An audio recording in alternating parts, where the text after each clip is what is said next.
Hello everyone, good evening to all of you. आज हम लोग पढ़ेंगे जियोमॉर्फोलॉजी में डिस्ट्रीब्यूशन ऑफ वोल्केनोस या अर्थक्वेक, जिसको वोल्केनोस एंड अर्थक्वेक। तो सबसे पहले हमारा आता है रिंग ऑफ फायर। तो रिंग ऑफ फायर को हम लोग क्या क्या बोलते हैं? इसको रिंग ऑफ फायर भी बोलते हैं, पैसिफिक रिंग ऑफ फायर भी बोलते हैं, सर्कम पैसिफिक बेल्ट भी इसको बोलते हैं। ये देखिए, ये दिखता है इस तरह से। अगर आप इसको मैप में देखोगे तो इस तरह से एक रिंग बनाता हुआ दिखता है, इसीलिए इसको हम लोग क्या बोलते हैं? Ring of fire. ये एक रिंग बनाता हुआ हमको दिखता है, नियरली एक सर्कुलर शेप की तरह दिखता है, इसीलिए हम लोग इसको बोलते हैं रिंग ऑफ फायर। तो रिंग ऑफ फायर आपका कहाँ से ये शुरू होता है? ये शुरू होता है हमारा न्यूजीलैंड से। न्यूजीलैंड के बाद ये जाता है टोंगा, टोंगा के बाद से इसका कर्माटिक आइलैंड, उसके बाद से Indonesia, after that Philippines, then Japan, उसके बाद से ईस्टवर्ड मुड़िए अल्यूशियन आइलैंड में, फिर साउथवर्ड जाइए North American coast, North American coast से फिर साउथ अमेरिकन कोस्ट। इसकी जो लंबाई है ये लगभग 40,000 किलोमीटर के आसपास है। और यहाँ पे आपका जो अर्थक्वेक या वोल्केनो होता है ये हाईएस्ट फ्रीक्वेंसी पे होता है। तो नियर अबाउट 450 वोल्केनोस इसमें आपका एक्टिव वोल्केनोस आपको मिलेंगे, नियरली 450 मिलेंगे, ज्यादा कम भी थोड़ा हिसाब हो सकता है।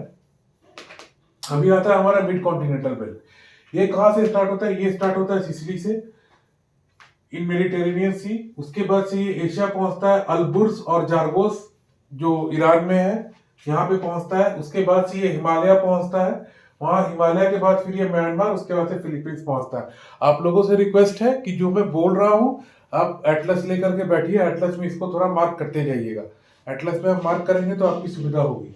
मेरे पास अभी एटलस प्रेजेंट में तो नहीं है, आप लोग एटलस में मार्क करते रहिएगा, ठीक है। फिर आता है हमारा मिड अटलांटिक बेल्ट। ये होता है region around Atlantic ocean. Atlantic ocean के इन एंड अराउंड जो रीजन होता है, किस तरह जो ये जैसे मान लीजिए कि हमारा अटलांटिक ओशन के अराउंड जो हमारा रीजन होता है, वहां पे जो हमारा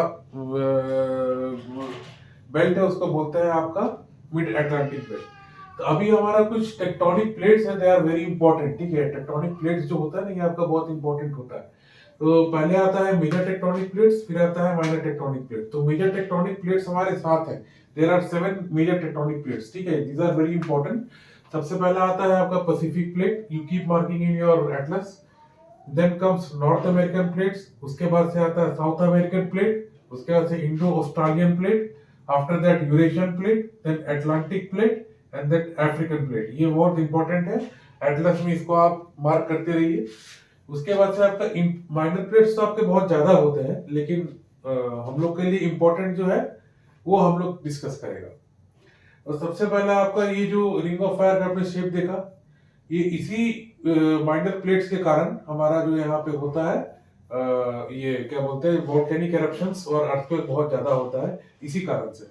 सबसे पहला आता है Philippine plate, then after that Juan de Fuca plate North America के आसपास हुआ, फिर Cocos plate, north plate and then Nazca plate. ये सब जो होता है ये साउथ अमेरिका के आसपास जो होता है ये प्लेट हमारा होता है। तो इसी प्लेट के कारण हमारा क्या होता है, बहुत सारा हमारा वोल्केनिक इरप्शंस, वोल्केनिक एक्टिविटीज हमारा होता है, ठीक है।